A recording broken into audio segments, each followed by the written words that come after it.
اعوذ باللہ من الشیطان الرجیم بسم اللہ الرحمن الرحیم سورۃ الانعام 6 آیت نمبر 151۔ اور اس رکوع میں اللہ تعالیٰ نے 10 چیزیں ہیں جو حرام ٹھہرائی ہیں، رسول صلی اللہ علیہ وسلم کے ذریعے ہمیں بتایا جا رہا ہے۔ تو شروع کرتے ہیں۔ قل تعالوا اتل ما حرم ربکم علیکم۔ کل کہہ دو، اے رسول اکرم صلی اللہ علیہ وسلم کہہ دو کہ آؤ میں پڑھتا ہوں جو کچھ اللہ نے حرام کیا تمہارے رب نے تم پر۔ رسول صلی اللہ علیہ وسلم فرما رہے ہیں کہ آؤ میں تلاوت کروں تم پر کہ جو کچھ تمہارے رب نے تم پر حرام کیا ہے۔ نمبر 1، اللہ تشرکو بہ شیئا، کہ ہرگز نہ شریک ٹھہراؤ بہ، اللہ اپنے رب کے ساتھ بھی اور اس کتاب کے ساتھ بھی، جہاں سے تلاوت کر رہے ہیں رسول صلی اللہ علیہ وسلم، اس کے ساتھ بھی مت شریک کرو اللہ کی کتاب اور اللہ کے ساتھ، مت شریک کرو اس کے ساتھ کسی چیز کو بھی۔ وَبِالْوَالِدَيْنِ إِحْسَانًا، نمبر 2، اور اپنے ماں باپ کے ساتھ حسن سلوک کرو، یعنی برا سلوک اپنے ماں باپ کے ساتھ کرنا حرام۔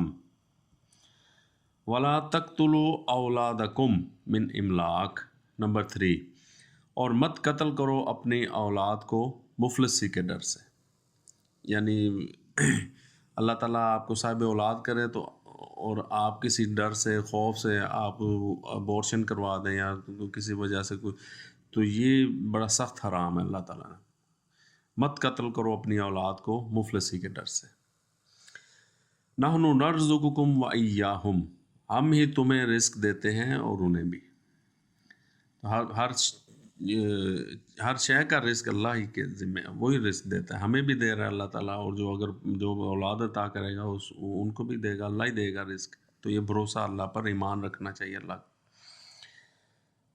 نمبر 4، ولا تقربوا الفواحش ما ظہر منہا وما بطن، اور مت تم قریب جاؤ فواحش کے جو ظاہر ہے کھلی ہوئی ہے اور جو پوشیدہ باطن ہے۔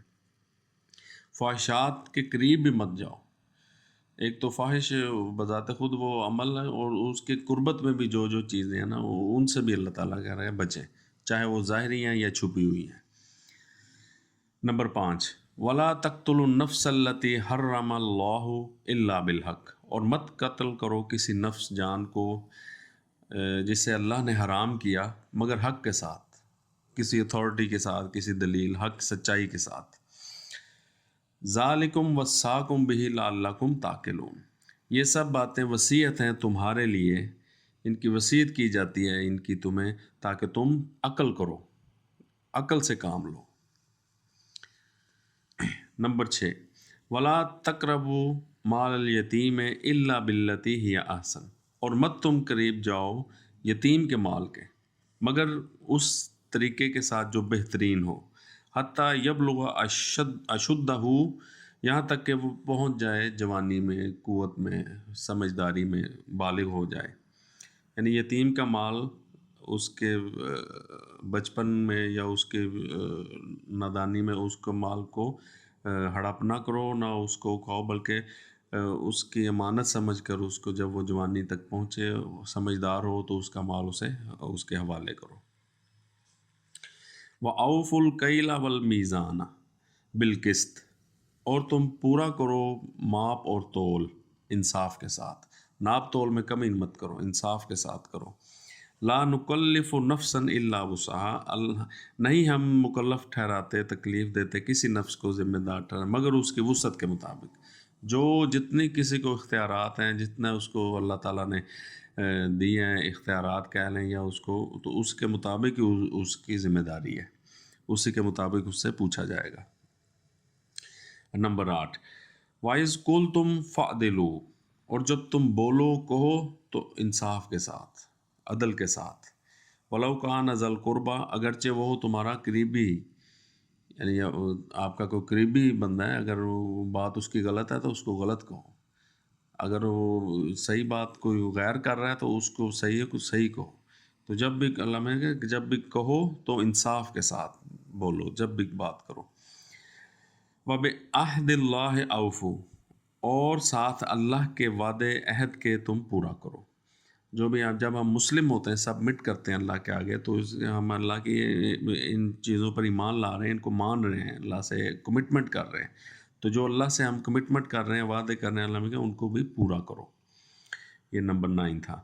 ذالکم وصاکم بہ لعلکم تذکرون، اور یہ ہے وصیت تمہارے لیے جس کی تمہیں وصیت کی جاتی ہے تاکہ تم تذکرہ حاصل کرو، نصیحت حاصل کرو، یاد دہانی حاصل کرو.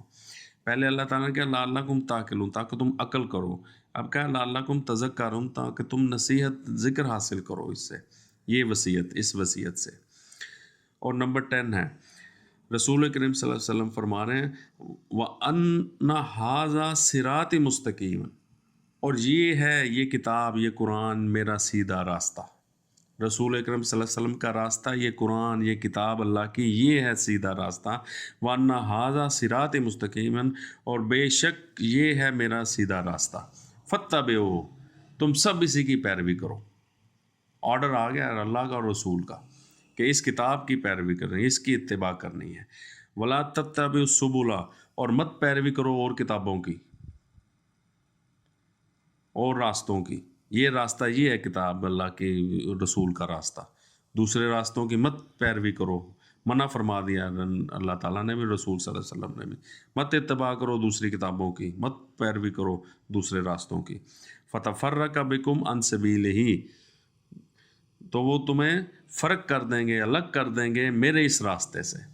اگر کسی اور کتاب سے ہدایت لو گے، کسی اور کتاب کی اتباع کرو گے، تو میرے اس اللہ اور رسول کے راستے سے تمہیں وہ فرق کر دیں گے. اب چاہے انسان کوئی کتنی بھی سمجھ کے مجھے بڑی اچھی کتاب ہے، بڑے نیک بزرگوں کی لکھی ہوئی ہے، یا حدیث پڑھ رہا ہے، تو کوئی بھگوت گیتا پڑھ رہا ہے، کوئی بائبل پڑھ رہا ہے، کوئی ویستا پڑھ رہا ہے، وہ جو کچھ بھی پڑھ رہا ہے، نہیں قبول اللہ کو. اللہ نے کہہ دیا، اللہ کے رسول نے، کہ یہ ہے میرا راستہ، یہ قرآن کتاب، اس کی اتباع کرنی ہے، اور مت اتباع کرو اور کتابوں کی. وہ تمہیں میرے اس راستے سے الگ کر دیں گے، کیونکہ یہ ہے رسول صلی اللہ علیہ وسلم کا راستہ. ذالکم وصاکم بہ لعلکم تتقون، اور یہ ہے وصیت جس کی تمہیں وصیت کی جاتی ہے. یہ جو آیات اللہ تعالیٰ ہم پر نازل کر رہا ہے تاکہ تم تقوی اختیار کرو، تاکہ تم ڈرو. پہلے اللہ نے کہا عقل کرو، پھر اللہ نے کہا ذرا نصیحت حاصل کرو، اب اللہ نے کہا ڈرو، تقوی اختیار کرو میرا. ثم آتینا موسیٰ الکتاب، پھر ہم نے دی موسیٰ کو کتاب. تماماً علی الذی احسن، پوری ہے اس پر جو احسن ہے. احسن کیا ہے؟ اللہ نزل احسن الحدیث کتابا متشابہ، یہ اللہ نے نازل کی بہترین حدیث کی کتاب. یہ ہے اللہ کی رسول صلی اللہ علیہ وسلم کی حدیث، یہ ہے اللہ کی احسن حدیث. اور موسیٰ کی کتاب پوری ہے اس پر. وتفصیلا لکل شیء، اور ڈیٹیل ہے، تفصیل ہے، بیان ہے، ہر چیز کا اس میں ڈیٹیل ہے. کسی ضرورت ہی نہیں کسی اور کتاب میں جانے کی، ہر شے کا بیان تفصیل اس میں ہے. احسن پر یہ مکمل ہے، پوری احسن الحدیث ہے. وَهُدًى وَرَحْمَةً لَعَلَّهُمْ بِلِقَاءِ رَبِّهِمْ يُؤْمِنُونَ، اور ہدایت ہے، نیویگیشن ہے، یہ آپ کو راستہ دکھائے گی اللہ کی رضا کا، اللہ کے رسول کی رضا کا. اللہ اور اس کے رسول کا راستہ ہمیں بتائے گی. نیویگیشن ہدا ہے یہ، اور ہمیں اس جنت میں لے جائے گی جس کو اللہ نے ہمیں ٹارگٹ دیا ہے، جس کا، وہ جس کو اللہ نے عظیم کامیابی کہا ہے، وہ جنت اللہ کی. تو اس کا راستہ ہدایت ہے، ہدن ہے. وَرَحْمَةً لَعَلَّهُمْ بِلِقَاءِ رَبِّهِمْ يُؤْمِنُونَ، اور رحمت ہے تاکہ وہ اپنے رب سے ملاقات پر ایمان لائیں لوگ. یہ ہے اللہ کی رحمت کہ ہمیں اپنے رب سے ملاقات پر ایمان آئے ہمیں، اور اس سیدھے راستے پر. اور کتاب موسیٰ اور پوری ہے یہ اس احسن الحدیث میں.